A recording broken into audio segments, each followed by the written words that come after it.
नमस्कार दोस्तों, स्वागत है आपका बीबी स्टडी पर।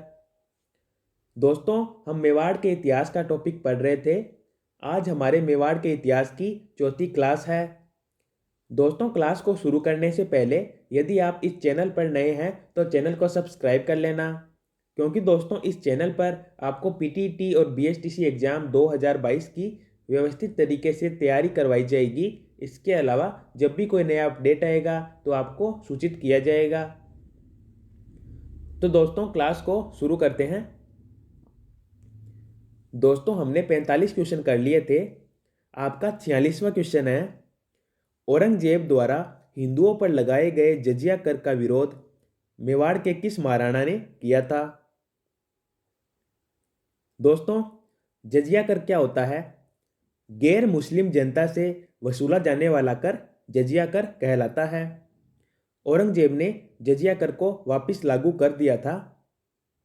दोस्तों, मेवाड़ के महाराणा राज सिंह ने औरंगजेब को पत्र लिखा था और कहा था कि मैं इस कर को नहीं दूंगा और मेरी जनता भी इस कर को नहीं देगी।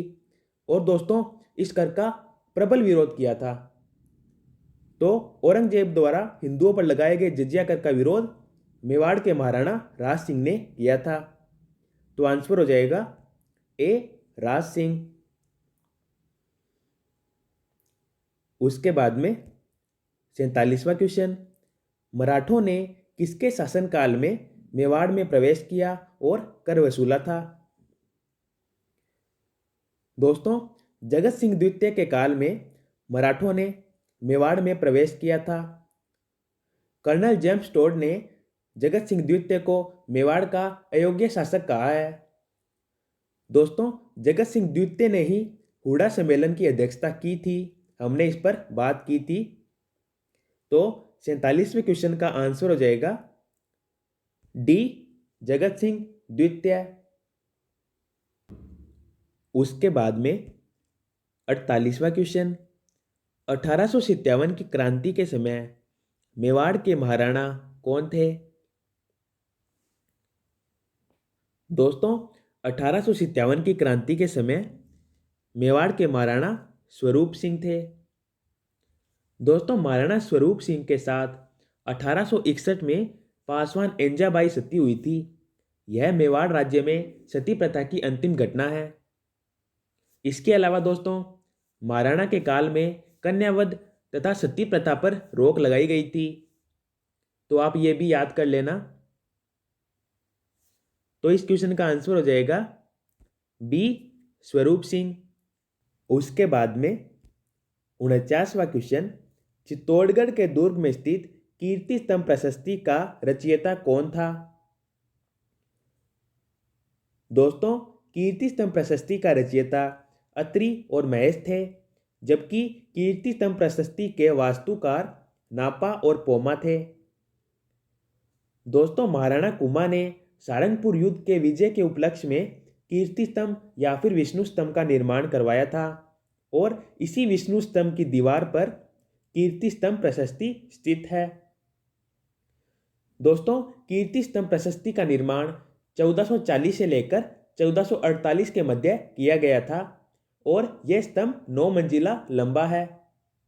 तो आप याद कर लेना, यहां से क्वेश्चन पूछे जाते हैं। तो इस क्वेश्चन का आंसर हो जाएगा 3, अत्रि और महेश। उसके बाद में 50वां क्वेश्चन, सन 1468 में मेवाड़ के इतिहास की कौन सी महत्वपूर्ण घटना घटित हुई? 1, महाराणा कुंभा की उनके पुत्र उदा द्वारा हत्या करना। 2, अकबर व उदय सिंह के मध्य युद्ध। 3, कुंभा व गुजरात के सुल्तान महमूद खिलजी के मध्य युद्ध। 4, महाराणा सांगा का जन्म। दोस्तों, महाराणा कुंभा को अंतिम समय में उन्माद नामक रोग हो गया था, यानी ये एक भूलने की बीमारी है। महाराणा कुंभा के पुत्रों में रायमल छोटा पुत्र था, जबकि उदा बड़ा पुत्र था। दोस्तों, उदा ने कुमलगढ़ दुर्ग में मामादेव कुंड के निकट महाराणा कुंभा की हत्या कर दी थी। अतः उदा को मेवाड़ के इतिहास में पितृहंता कहा जाता है। तो दोस्तों, इस क्वेश्चन का राइट आंसर हो जाएगा आपका ए ऑप्शन। एक ऑप्शन आपका एकदम सही है, बाकी तीनों ऑप्शन गलत है। तो महाराणा कुंभा की उनके पुत्र उद्दा द्वारा हत्या कर दी गई थी, ये सही बात है। तो आपका आंसर हो जाएगा 1। दोस्तों, महाराणा कुंभा की छतरी कुंभलगढ़ दुर्ग में स्थित है। उसके बाद में 51वां क्वेश्चन, मेवाड़ महाराणा उदय सिंह ने किस शासक को अपने यहाँ शरण देकर मुगल सम्राट अकबर को चित्तौड़गढ़ दुर्ग पर आक्रमण करने हेतु प्रेरित किया था? 1. रावत बाघ सिंह, 2. गुजरात के बाज बहादुर, 3. चंदेरी शासक मेदिनी राय, 4. मांडवा शासक बहादुर शाह। दोस्तों, गुजरात के शासक बाज बहादुर अकबर के विरोधी थे और महाराणा उदय सिंह ने गुजरात के शासक बाज बहादुर को मेवाड़ में शरण दी थी। तो दोस्तों, अकबर का मेवाड़ पर आक्रमण करने का एक कारण ये भी था कि महाराणा उदय सिंह ने गुजरात के शासक बाज बहादुर को शरण दी थी। इसके अलावा दोस्तों और भी बहुत सारे कारण थे, जैसे कि मेड़ता के शासक जयमल मेड़तिया और कल्लाजी राठौड़ भी अकबर के विरोधी थे। महाराणा उदय सिंह ने इनको भी शरण दी थी मेवाड़ में। इसके अलावा दोस्तों, मेवाड़ गुजरात और मालवा जाने का प्रवेश द्वार कहलाता है, यानी गुजरात और मालवा जाने से पहले मेवाड़ से होकर जाना पड़ता है। तो ये भी एक कारण था। तो इस प्रकार इस क्वेश्चन का राइट आंसर हो जाएगा 2, गुजरात के बाज बहादुर। उसके बाद में 52वां क्वेश्चन, गीत गोविंद ग्रंथ पर महाराणा कुंभा द्वारा रचित ग्रंथ रसिक प्रिया की टीका में मेवाड़ के किस शासक को विषम घाटी पंचानन कहा गया है? दोस्तों, रसिक प्रिया की टीका महाराणा कुंभा का एक ग्रंथ है और इसके अंदर राणा हमीर को विषम घाटी पंचानन कहा गया है। दोस्तों, रसिक प्रिया की टीका के अलावा कीर्ति स्तंभ प्रशस्ति तथा कुंभलगढ़ प्रशस्ति में भी राणा हमीर को विषम घाटी पंचानन कहा गया है। दोस्तों, इसके अलावा बात करें तो मेवाड़ में सिसोदिया शाखा का प्रारंभ राणा हमीर ने ही किया था। उन्होंने सिसोदा गांव से संघर्ष प्रारंभ किया था और 1326 ईस्वी में बनवीर सोनगरा को मारकर चित्तौड़गढ़ दुर्ग पर अधिकार कर लिया था। दोस्तों, इससे पहले चित्तौड़गढ़ दुर्ग पर जो राज करते थे, यानी मेवाड़ के राजा रावल की उपाधि धारण करते थे, लेकिन राणा हमीर सिसोदिया ने रावल की उपाधि का त्याग किया तथा राणा या फिर महाराणा की उपाधि को धारण किया। इस प्रकार दोस्तों आपको समझ में आया होगा। तो इस क्वेश्चन का राइट आंसर हो जाएगा 2, महाराणा हमीर। उसके बाद में 53वां क्वेश्चन, अकबर की सेना का महाराणा प्रताप के विरुद्ध अंतिम असफल अभियान कब हुआ था? दोस्तों, अकबर की सेना का जो पहला अभियान था वो हल्दी घाटी का युद्ध था, यानी 1576 में हुआ था और इसका नेतृत्व मिर्जा राजा मान सिंह व आसफ खान ने किया था। जबकि दोस्तों, अकबर की सेना का जो अंतिम युद्ध अभियान था वो 1584 में हुआ था और उसका नेतृत्व जगन्नाथ कछवा के द्वारा किया गया था। तो अकबर की सेना का महाराणा प्रताप के विरुद्ध अंतिम अभियान जगन्नाथ कछवा का आक्रमण था, जो कि 1584 में हुआ था। तो आपका एक ऑप्शन करेक्ट हो जाएगा, आंसर हो जाएगा 1 दिसंबर 1584 में। उसके बाद में 54वां क्वेश्चन, सन 1517 ईस्वी में महाराणा सांगा व दिल्ली सुल्तान इब्राहिम लोदी के मध्य हाड़ौती की सीमा पर कौन सा युद्ध हुआ था? दोस्तों, इब्राहिम लोदी और महाराणा सांगा के मध्य 2 युद्ध हुए थे। एक तो हुआ था खातौली का युद्ध, जो कि 1517 ईस्वी में हुआ था। एक हुआ था बाड़ी या फिर धौलपुर का युद्ध, जो कि 1518 ईस्वी में हुआ था। दोस्तों, पहले खातौली स्थान बूंदी राज्य में था, वर्तमान में ये कोटा जिले में है। दोस्तों, खातौली के युद्ध में महाराणा सांगा ने इब्राहिम लोदी को पराजित कर दिया था। इस युद्ध में महाराणा सांगा का एक हाथ भी कट गया था। इसके अलावा दोस्तों बात करें तो इस युद्ध के अंदर महाराणा सांगा के पुत्र भोजराज घायल हो गए थे, जिसके कारण 1523 के अंदर भोजराज की मृत्यु हो गई थी। दोस्तों, भोजराज मीराबाई के पति है। तो आपको क्लियर हुआ होगा। तो दोस्तों, 1517 ईस्वी में खातौली का युद्ध हुआ था। तो इस क्वेश्चन का राइट आंसर हो जाएगा 2, खातौली का युद्ध। उसके बाद में 55वां क्वेश्चन, सन 1509 से 1528 के काल में मेवाड़ पर किसका शासन था?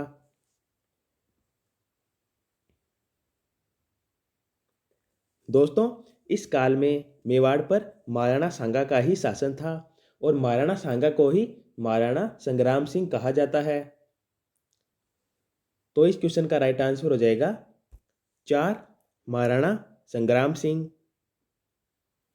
दोस्तों, महाराणा उदय सिंह महाराणा संग्राम सिंह के बेटे हैं और महाराणा विक्रमादित्य भी महाराणा संग्राम सिंह के बेटे हैं। उसके बाद में 56वां क्वेश्चन, प्रसिद्ध संगीत शास्त्र के ज्ञाता व एकलिंग महात्म्य के रचनाकार कान्हा व्यास किस शासक के दरबारी कवि थे? दोस्तों, महाराणा कुंभा के काव्य गुरु कान्हा व्यास थे। इसके अलावा इन्होंने एकलिंग महात्म्य ग्रंथ की भी रचना की थी। इसके अलावा दोस्तों बात करें तो महाराणा कुंभा के संगीत गुरु सारंग व्यास थे और चित्रकारिता के गुरु जैनाचार्य हीरानंद थे। तो दोस्तों, महाराणा कुंभा के दरबारी कवि कान्हा व्यास थे जिन्होंने एकलिंग महात्म्य ग्रंथ की रचना की थी। तो इस क्वेश्चन का राइट आंसर हो जाएगा 2, महाराणा कुंभा। चलते हैं अगले क्वेश्चन की ओर। 57वां क्वेश्चन, खानवा का युद्ध कब हुआ था? दोस्तों, महाराणा सांगा और बाबर के मध्य 1527 ईस्वी में खानवा का युद्ध हुआ था। दोस्तों, इस युद्ध से 1 महीने पहले बाबर और महाराणा सांगा के मध्य एक और युद्ध हुआ था जिसका नाम है बयाना का युद्ध। बयाना के युद्ध में महाराणा सांगा विजय हुए थे, लेकिन दोस्तों युद्ध के बाद में महाराणा सांगा बेफिक्र हो गए थे और बाबर ने पूरी तैयारी के साथ 1 महीने बाद में वापस युद्ध किया था जिसमें महाराणा सांगा की कोई तैयारी नहीं थी। तो महाराणा सांगा युद्ध में पराजित हो गए थे और खानवा के युद्ध में बाबर की विजय हुई थी। तो दोस्तों आपको क्लियर हुआ होगा। इसके अलावा और भी बहुत सारे कारण थे जिसके कारण बाबर युद्ध में विजय हुआ था। तो इस क्वेश्चन का राइट आंसर हो जाएगा 1527 ईस्वी। खानवा का युद्ध 1527 ईस्वी में हुआ था। चलते हैं अगले क्वेश्चन की ओर। 58वां क्वेश्चन, किस राजपूत शासक को अंतिम भारतीय हिंदू सम्राट के रूप में स्मरण किया जाता है? दोस्तों, खानवा के युद्ध में बाबर के विरुद्ध महाराणा सांगा ने राजस्थान के सभी राजाओं को एक कर लिया था तथा पड़ोसी राज्यों को भी मिला लिया था और सबका नेतृत्व किया था। इसी कारण दोस्तों महाराणा सांगा को अंतिम भारतीय हिंदू सम्राट के रूप में स्मरण किया जाता है। तो इस क्वेश्चन का राइट आंसर हो जाएगा 4, महाराणा संग्राम सिंह। उसके बाद में 59वां क्वेश्चन, हल्दी घाटी का युद्ध कब हुआ था?